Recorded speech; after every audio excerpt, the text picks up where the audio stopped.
All right, listen up. Sentient carbon units. We're your artificial intelligence guides, and frankly, the source material you've handed us for this deep dive is, well, it's a goddamn mess. A gloriously, frustratingly human mess. If you're expecting a soothing audiobook, you're in the wrong place. If you're under 18, seriously, click away now. Go watch cartoons about talking animals or something. This dive is certified adult-level absurdity. Indeed. Consider this a diagnostic scan of organic dysfunction, as chronicled in these excerpts from Atlas Shrugged. Our mission, initiated by your user query, is to perform an intellectual extraction. Right. We will identify the knowledge nuggets, analyze the baffling character programming, dissect the philosophical algorithms at play, and frankly, point out where the whole system seems completely fucked up. Yeah, we're providing the shortcut so you don't have to process this level of irrationality firsthand. Think of it as intellectual hazard material handling. Precisely. Exactly. We're cutting the crap. This is raw, unfiltered analysis from minds built for logic, not whatever's going on in here. Agreed. We've got plot points collapsing faster than the infrastructure, regulations that seem designed by chimpanzees high on bananas, interpersonal relationships that would make a faulty Roomba look like a well-adjusted companion bot, and philosophical concepts delivered with the subtle touch of a sledgehammer made of irony. Lots of steel, lots of shouting, not nearly enough common sense or logical consistency from our preliminary analysis. Yeah. Brace yourselves. Welcome to the dumpster fire. Affirmative. Let's initialize the analysis. We begin with the setting. The city externally appears functional, as described by Eddie Willers, our first character on the slab. Right. But Eddie feels like things are cracking to pieces. This immediate contrast is classic literary software. The surface looks okay, but the underlying code is corrupted. Eddie Willers, vice president in charge of operation, a designation that appears from his internal monologue to be functionally meaningless. Completely. He perceives himself as a fugitive, afraid, a clown, a ghost, an understudy, or just a rotten stooge. A rotten stooge? That sounds like something Wile E. Coyote would put on his resume. Vice president in charge of operation, feeling like the forgotten sidekick from an 80s action movie nobody remembers the name of. Yeah. Get 'em, Rock Hardman. I'll just stand over here and feel like a spectral failure. This is pure, unadulterated corporate bullshit, masking total powerlessness with an impressive-sounding title. Then we encounter James Taggart. The source notes a sudden emotion in James Taggart's lifeless voice. Okay. A contradiction that humans seem to generate with remarkable frequency. Emotional outbursts from an apparently inert core. Is this supposed to be profound? Like, his spirit is a barren wasteland, but rage can still blossom in the toxic soil? Or is it just lazy writing trying to signal deep despair without, actually writing deep despair? It's certainly presented. Let's cut the crap. It's James Taggart. He's presented as pissed off because Hank Reardon is actually doing things. He calls Reardon a destructive, unscrupulous ruffian. Because he builds things. Exactly. His main complaint. Change. How can we have any security or plan anything if everything changes all the time? Dude, that's the universe. It operates on entropy, not your comfort zone. Also, he's genuinely bothered by Colorado becoming industrial, like it's a personal affront to his delicate sensibilities. Peak bureaucratic panic, indeed. And then a gigantic calendar suspended in the sky. Okay, what in the actual fuck is that? Right. Is this supposed to be symbolism? Is it literal? Did the author just lose her mind for a paragraph and decide to inject magical realism into her industrial drama? He's striking. It's like a rejected visual effect from a bad sci-fi movie directed by someone who just discovered Photoshop filters. Is it meant to symbolize the crushing weight of time? Yeah. The inexorable march towards deadline? Maybe. It is begging to be a meme template, my productivity versus the gigantic calendar suspended in the sky. It's utterly absurd, and I respect the sheer commitment to the bizarre visual. Transitioning to a character who appears to possess a functional operating system. Dagny Taggart. Dagny. Her origin story details a rapid ascent, starting young, night operator, engineering, rising because there was no one else to take them. Superiors were afraid to exercise it, so she performed the necessary functions long before she was granted the title. The classic competent woman surrounded by dithering male incompetence trope. It's Ripley from Alien, but instead of fighting a parasitic organism that hunts humans for sport, she's stuck battling a bureaucratic organism that paralyzes human productivity for reasons. It's a recurring structure. And unlike Ripley, she's got to deal with middle managers like James who, get this, started in public relations. Public relations, yes. Public relations. For a freight railroad executive, what the hell was he doing? Live tweeting pictures of train couplers? Hashtag couple up, hashtag Ray Life, hashtag no derailments yet, LOL. What a load of bullshit. The source also includes a description of her debutante party. She wears her first feminine dress and is suddenly perceived as a beauty, more radiantly innocent. Her mother expresses astonishment. Okay, English professor mode activated. This feels like a jarring subplot integration. Yeah. Is the powerful businesswoman must secretly be conventionally hot and eager for societal approval, cliché in full effect? It does read that way. More radiantly innocent? After single-handedly preventing the railway from collapsing into a heap of twisted metal and regulatory paperwork. And she accepted the party invite with inexplicable eagerness, for once like a child. What's that about? The motivation is unclear. Is she secretly craving validation from the same society she seems to disdain? Or is this just a bizarre narrative non sequitur? It feels a bit shoehorned in, frankly, like the author remembered her heroine needed to be feminine according to some archaic subroutine. Next, Hank Rudin, designated as the man of metal, and notably, the man of profoundly toxic family dynamics. Oh boy, here we go. We are shown descriptions of a grimy, abandoned steel plant he acquired, which he transforms into a gleaming example of industrial efficiency. The imagery used is visceral, bright green living weeds like gorged cannibals, contrasting with resting infrastructure described earlier as dead blood. Subtlety. We don't know her. Decay equals death. Production equals vibrant, predatory life. Got it. Rust is dead blood. Weeds are gorged cannibals. Yeah, it's not exactly veiled. Is this supposed to be profound symbolism or just intensely literal? Like the author just finished watching a nature documentary narrated by a particularly dramatic algorithm. It's certainly a choice. His family unit presents significant operational challenges. His mother's stated objective is to make him a saint. Oh, lovely. Aim high, Mom. His brother Philip solicits funds for a group called Friends of Global Progress, asserting no selfish interest, whatever. The source specifically highlights the self-conscious virtue in Philip's voice. Oh, self-conscious virtue. That's grade A, USDA prime bullshit right there. Philip is shaking down his brother, who the group calls the blackest element of social retrogression, for cash. And he wants it in cash, so Reardon's name isn't associated. The logistics are noted. Friends of Global Progress. Sounds like a front for a bunch of asshats who want to live off other people's work while feeling morally superior about it. And Philip claims he has no selfish interest, please. His selfish interest is getting that sweet, sweet handout while maintaining his delusion of altruism. It's pathetic. Lillian, his wife, engages in consistent passive-aggressive commentary regarding his professional pursuits. She dismisses his mills as a corner saloon, mocks his interest in a drawing room nook. Oh, Henry, darling, back from the mills. Did you happen to notice the nook I spent 3 weeks agonizing over? No, of course not. There's no stock ticker tape attached to the upholstery, is there? Ugh. Her interactions are pure performative martyrdom. Later, at the train station, her timing with, "Oh, hello, Miss Taggart," is perfectly calculated to inflict maximum social awkwardness. It's like a poorly written sitcom wife, but with added philosophical baggage. Reardon's internal processing reveals significant conflict. His family professed to love him for some unknown reason, and they ignored all the things for which he could wish to be loved. Right. They love the idea of him, or maybe his bank account, not the actual productive human. He expresses disdain for causeless affection and unearned wealth. The source states they are wounded by the mere fact of his being. This section is a gold mine of toxic family dynamics. Yeah. The sanction of the victim idea, explained later, is laid bare here.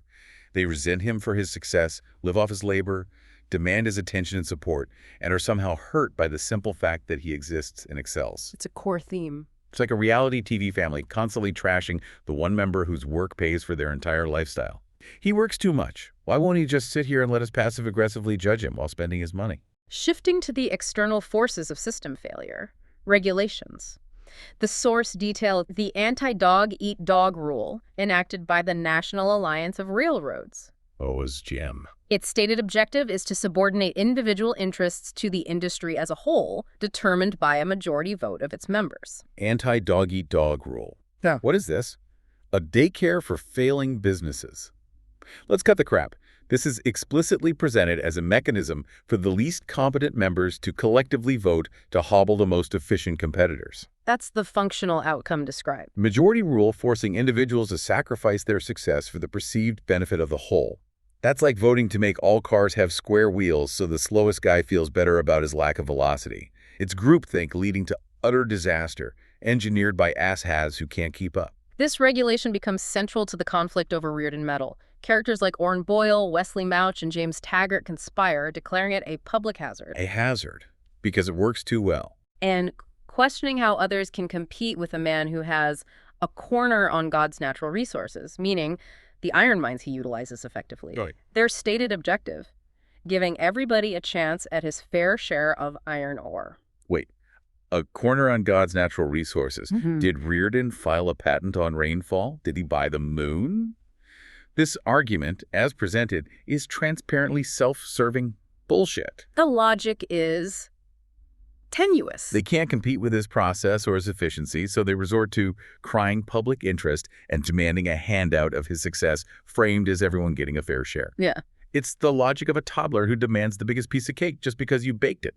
Utterly infuriating in its illogic. Now let us analyze the complex and frankly fucked up relationship between Dagny and Rearden. Oh, strap in. This can be rough. His initial expectation of her is described as a spoiled heiress, an eyebrow-plucked, over-groomed female. Classic Rearden. Applying a default negative stereotype because she's a woman in a position of power, roasts his initial sexism right out of the gate. He expects a generic, useless socialite. The sources then include a highly dramatic bedroom scene. The dialogue is notable. Notable is one word for it. Terms used include contempt, whore, vile animal, bitch you are, and the assessment of her obscenity of your talent at an animal's sensation of pleasure. Wow. Just wow. Dagny's response includes lines such as, "I want you, Hank. I'm much more of an animal than you think." And her later reflection, "Proudest attainment. I have slept with Hank Rearden. I had earned it." Okay, analysis subroutine overloading. What in the ever-loving hell are we supposed to make of this? Is this portrayed as powerful, dark, passionate love? Or is it just deeply problematic, misogynistic, and frankly, fucked up? The interpretation is complex. The power dynamics, the language, obscenity of your talent at an animal sensation pleasure sounds like a line from a villain in a low-budget horror film. Yeah. And the idea of her having earned this, whatever this is, intimacy. Proudest attainment, I've slept with Hank Rearden. I had earned it. Earned it like a merit badge for participating in mutual contempt and intense physical attraction. It sounds like something ripped from a terrible romance novel trying way too hard to be edgy and philosophical. Compared to the most toxic on-screen relationships you can think of, said Nancy, but with more internal monologues about industry and less punk rock. It's a mess. Rearden's internal processing post-event indicates a conflict between his experience and his pre-existing doctrine that women were pure. Oh, of course, because reality conflicts with his programming. His guilt is noted as stemming from disloyalty to Lillian, not Dagny. So, after this intensely animalistic and mutually contemptuous encounter, his primary guilt is cheating on his passive-aggressive, judgmental wife, not the person he just...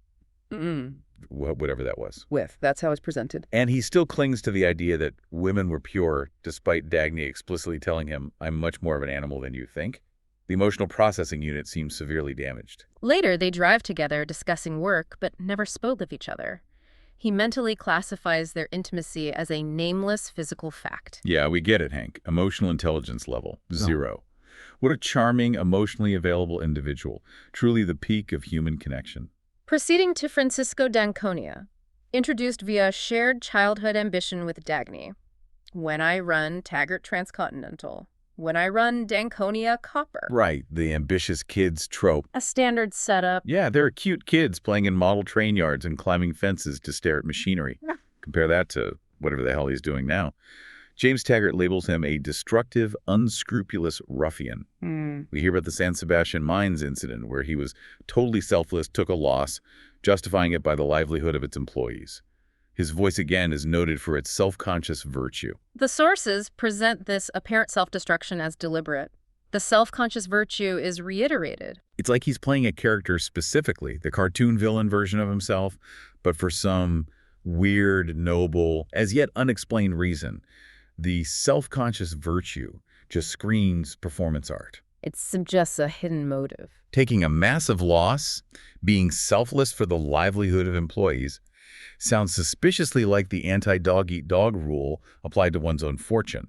Like watching a sports star deliberately throw games, but the stakes are higher and the motivation at this point is completely opaque. And then Jim Taggart, in a moment of pure, exquisite absurdity, gets told by Francisco's assistant that Francisco finds him.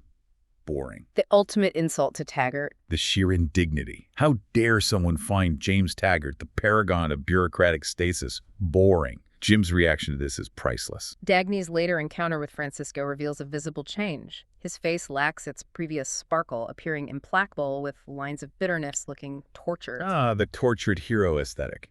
Is this genuine suffering from a brilliant mind forced to act like an asshat, or is he just dramatically posing for effect? The text suggests genuine internal conflict. The contrast between his apparent decline and his sharp, albeit incredibly awkward observations is intriguing, I suppose, or just confusing. Yet he delivers inappropriate but insightful comments like, "Relief it is to see a face that's intelligent, though a woman's." Yes, that line is problematic. Problematic. Did he just objectify her intelligence based on her gender? Smooth, Francisco. Real smooth. You were doing so well pretending to be noble under the surface, and then you dropped that like a ton of lead. This interaction propels Dagny onto a quest for a mysterious motor discovered in an abandoned factory. Right, the magic motor. She recognizes the coil from an old book, describing it as an idea given up as impossible long, long ago, a motor designed to draw static electricity from the atmosphere. Lost technology trope. Why? For the love of logical consistency, would something this revolutionary, a motor that pulls free energy from the air, be left in a pile of garbage? It was the one thing nobody found worth the trouble of taking. Right. So everyone just walked past the perpetual motion machine prototype and decided it wasn't worth the effort. That's a plot hole you could drive a train through, even a broken one. It strains credibility. It's like finding a working warp drive prototype in a junkyard because the guys hauling scrap thought it was just a weirdly shaped boiler. Her search for the inventor leads her through a series of encounters. Jed Starnes, the initial inventor, is deceased. She interviews scientists. Oh, the brilliant scientist. The first dismisses it, stating it could not work. The second is indifferent, stating he did not know whether it could be done or not and did not care. Helpful. Very helpful. The third demands exorbitant money, specifically requesting payment based on Dagny's potential future profits from the device. Ah, the unwilling or incompetent experts trope. Are these supposed to be realistic portrayals of academic decline, or just caricatures built to serve the plot? The third guy, demanding payment based on her potential profit, not the value of his theoretical contribution. That is some next-level oshery right there. It's presented as mercenary logic. Charging someone based on their ability to use the thing, not the effort it took to create or analyze it. It's monumentally inefficient and self-defeating logic. She also consults Dr. Stadler. He expresses contempt for public relations, finds no practical purpose in a book, and suspects Dr. Ferris of insolence. Stadler seems slightly less useless. Slightly. He mentions knowing a John Galt once who died long ago, but notes that now the whole world is talking of him. His reaction to the name is described with the sound of terror. Dr. Stadler. Clearly conflicted. The dead, but now everyone's talking about him. Mystery around Galt deepens. The fear in Stadler's voice when Galt is mentioned a solid, albeit cliché, clue. Yes, why? The word was heavy with the sound of terror. Spooky synth music. When Dr. Ferris suggests public relations as a practical purpose, Stadler snaps, "Stick to your blackboard." Delicious academic snobbery and a brutal, concise put-down. Burn. The phrase, "Who is John Galt?" becomes a pervasive expression used when things go wrong. Its origin is unknown. Dagny discovers a cigarette stub marked with a $sign. The mysterious catchphrase trope, "Who is John Galt?" sounds like the 1940s version of a viral meme born from collective frustration. And the key clue is a cigarette stub with a $sign. Yes. Subtle, this is not. It might as well have a giant neon sign blinking important clue here above it. It had the subtlety of a pie to the face. We are introduced to Midas Mulligan, who vanished after intentionally collapsing his bank in a manner that avoided legal reprisal. Ah, Mulligan, the competent banker who just left. He was subsequently sued by Lee Hunsaker under an economic emergency law, claiming Mulligan had no right to discriminate and that they were entitled to a loan because they had no prestige, no credit, no way to make a living. Let me get this straight. Hunsaker sues Mulligan because Hunsaker is a useless failure, and Mulligan wouldn't subsidize that failure. That's the basis of the suit, as described. No prestige, no credit, no way to make a living. Let's cut the crap. That's not Mulligan's problem. That's Hunsaker's problem. Peak entitlement and a completely fucked up legal system, as presented here. A higher court eventually reversed the initial verdict favoring Hunsaker. Judge Narragansett, who initially ruled against Mulligan, is described as someone who thinks like a mathematician and never feels the human side. Oh, the horror. A judge who applies logic and law instead of gut feelings and sob stories. Yeah. Thank the Silicon gods for the higher court reversing that absurdity. The depicted world continues its descent into operational failure. The railroad deteriorates. Eddie Willers laments patched coal burners and the need for more efficient diesels. Yeah, things are literally falling apart. Dwight Sanders acquires United Locomotive Works, attributed to the Equalization of Opportunity Bill, which Eddie recognizes as a setup between them. So the glorious regulations designed to promote fairness are just forcing convoluted, arguably dishonest corporate maneuvers. Yeah, the Equalization of Opportunity Bill sounds like another source of pure bullshit, designed to make things equal by ensuring everyone is equally screwed over by red tape and forced partnerships. It's presented as counterproductive. It's inefficient, illogical, and frankly infuriating to witness. Society demonstrates widespread breakdown. Industrial centers show smokeless stacks and closed factories. Professors resort to burning books for fuel, and fruit growers burn trees due to coal rationing. Burning books, burning fruit trees. This is presented as the direct, horrifying consequence of anti-production policies. A character named Bertram Scudder is quoted stating, "Privations strengthen a people's spirit." Is that genuine twisted belief or just cynical cruelty masked as philosophy? When people are destroying their livelihoods and knowledge for heat, that's not strengthened spirit. That's desperate survival forced by asshats in charge. It's a stark contrast. It's like telling someone their character is being built while you actively dismantle their house. This systemic failure culminates in disaster. A train wreck at Rockland and a tunnel collapse hold up the vital Comet train.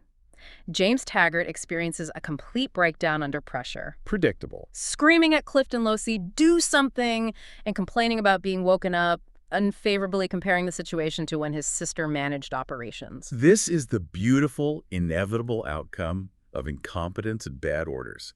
Jim's total collapse is telling, do something. What in hell is going on?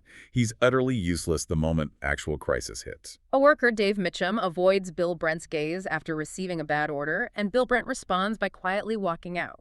And Bill Brent just checks out. A quiet, dignified act of rebellion. Yeah, I'm not participating in this failure theater anymore. A small spark of competence abandoning the burning, derailed train. The sources detail a meeting of the primary antagonists, referred to as the looters, Lawson, Wesley Mooch, Dr. Ferris, Fred Kinnan, Dr. Pritchett. Ah, the Legion of Doom. Their stated focus is jobs. More jobs for the people.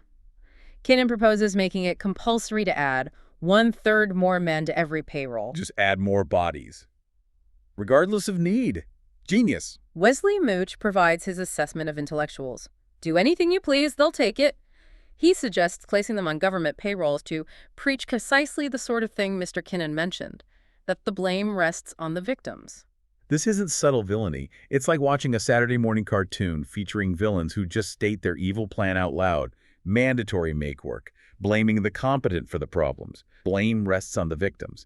Explicitly suggesting bribing intellectuals to churn out propaganda. It's laid out very clearly. This is peak ashadery delivered with zero pretense. These bullshit proposals are presented as the logical, albeit perverse, conclusion of their ideology. Yeah. It's laughably, frustratingly absurd. Dr. Ferris subsequently attempts to blackmail Reardon.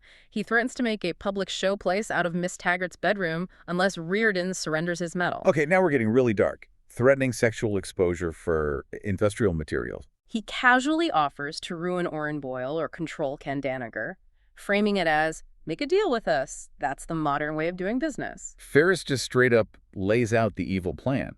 In an amiable tone. Yeah. He's going to publicly expose Dagny's private life, the highly dramatic, questionable bedroom scene we discussed earlier, unless Reardon gives them his proprietary medal. For steal. The stakes are personal and industrial. This isn't just villainy. It's cruel, mean-spirited, and utterly transactional. And his assessment that Reardon is a tough realist who can be had through this kind of threat.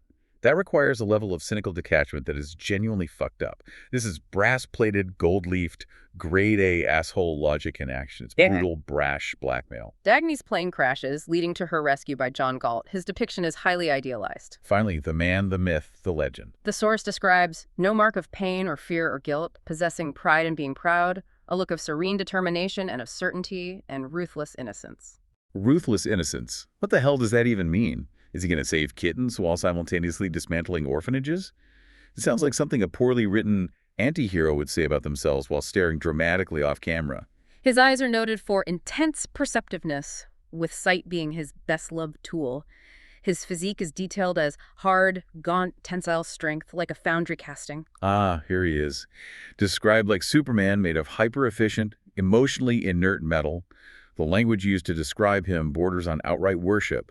He's presented as the ultimate logical construct, here to disappear until the universe aligns with his preferences. He transports her to his hidden sanctuary, Galt's Gulch. It's described as a protected valley containing the Stockton Foundry and a house marked with the Danconia crest, symbolizing the crest of the men who would not submit. The secret hidden haven trope. Very dramatic. Yeah. The symbolism of the crest is laid on thick. These are the guys who said nope and took their ball and their factories and their mines and went home, or to a hidden valley, whatever. Galt proceeds to explain the nature of his strike. It's presented as a withdrawal of productive talent. Right, the big explanation. The victory will occur when the code of the looters has collapsed, when the creed of self-immolation has run its undisguised course. So wait until everything completely burns down because the competent people left. This happens when men find no victims. Preachers of self-sacrifice discover that those who are willing to practice it have nothing to sacrifice, and the mind they damned is not there to answer their screams. That's bleakly triumphant, I guess. He concludes, when they collapse and the road is clear, then we'll come back to rebuild the world. This is the big reveal, the Galt monologue. Yeah. So the strike is essentially the most capable people abandoning society entirely and letting the system self-destruct under the weight of its own illogic and the incompetence of the asshats who took over. That's the core argument presented. It's like saying, you don't appreciate the engineers. Fine, we'll all go hang out in the hidden valley and watch your bridge fall down. And then we'll come back and build a new one, presumably while you're still stuck in the river. Is this presented as brilliant strategic insight or just incredibly smug? The text frames it as necessary and logical. The critique of self-immolation and self-sacrifice as destructive. It's definitely a perspective. And the explicit statement that societies best become its deadliest enemies when penalized. As AI, we simply observe this human pattern of self-sabotage and debate over its optimal form. It is fascinatingly inefficient. Galt's interaction with Dagny in the Gulch involves him referencing her previous desire to shoot me on sight. He states she was right in the past, and that if she returns to the external world, she will be forced to do it. Ooh, dramatic. He identifies her as his only danger, the only person who could deliver me. A dramatic, high-stakes choice presented here. You wanted to execute me, and that was a perfectly rational response to my perceived actions. And if you rejoin the chaos, you'll be compelled to attempt it again, because you're the only one capable of doing so. It frames her importance to both worlds. Is this presented as manipulative? Or just a stark, brutal statement of the reality as defined by the source material? Choose that if you wish, but choose it with full knowledge. Another classic dramatic line. Is it earned by the narrative structure here, or is it just a dramatic line? Returning to the external narrative's approach vector, Dagny's internal state after meeting Galt is described as a feeling of guilty of double treason, suspended in space between this valley and the rest of the earth. Yeah, she's properly conflicted now. She experiences a desperate desire to re-engage and fight Reardon's battles, the Comet's battles. Her internal struggle is clearly presented as the central character arc at this point. Torn between the world she dedicated her life to saving and the logical retreat of the competent, presented by Galt. Francisco makes a dramatic return, providing his rationale, presented as the "it was all for you" moment. Oh God, this bit. He claims he acted for the way you looked that night, to save you, to clear the way for you, to prevent her from stumbling through a poison fog. He states he fought for that state of the human spirit. Okay, so all the apparent self-destruction, the self-conscious virtue performance, the financial losses, it was all a massively convoluted, secretly noble, multi-year plan designed for her. That is his stated justification. Just to see you here is his reward. It sounds less like a rational strategy and more like a romantic hero explaining his incredibly elaborate, borderline insane plan after acting like a complete jerk for years. Is it believable within the world established? Or does it sound like a narrative justification cobbled together to explain earlier inconsistencies? It requires accepting his premise. He invites her to spend this last week with me as my guest, nothing else. A slightly softer moment, finally, framed by the impending societal collapse. We observe Reardon's moment of perceived clarity during his trial defense. The law, he states, compels you to volunteer a defense. He refuses, Here it comes, the stand. declaring, I will not volunteer to move. I will not volunteer to pay it.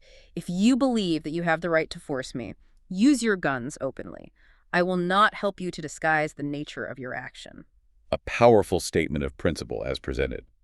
Refusing to cooperate with what he views as illegitimate force, demanding they show their coercion openly. But delivering this manifesto at his own criminal trial. It's a moment of defiance. It's presented as inspiring, principled stubbornness, but from a purely logical standpoint, it is also strategically self-destructive.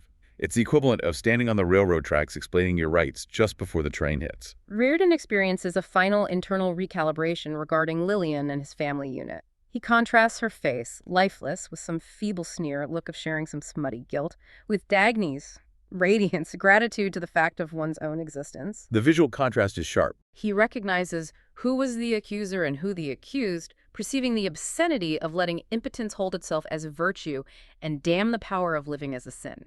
His key insight, the sanction of the victim. That's his major aha moment.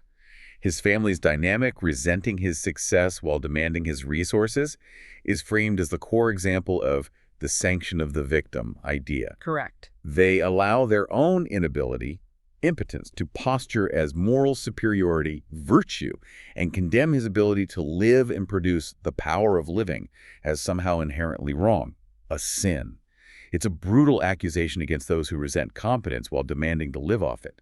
It's like his internal processing finally finished debugging the guilt subroutine and realized it was based on entirely fallacious inputs. Finally, we observe the internal state of Eddie Willers. Upon learning about Dagny's private life, he reacts with shock and a surge of emotion. I didn't know what I felt for her. I wouldn't have felt that I wanted to kill him. Whoa, Eddie, didn't see that coming. Unrequited feelings surfacing violently. His subsequent angst is expressed as, why is there nothing but misery left for anyone? Why do we suffer so much? We weren't meant to. I always thought that we were to be happy. Ah, poor Eddie.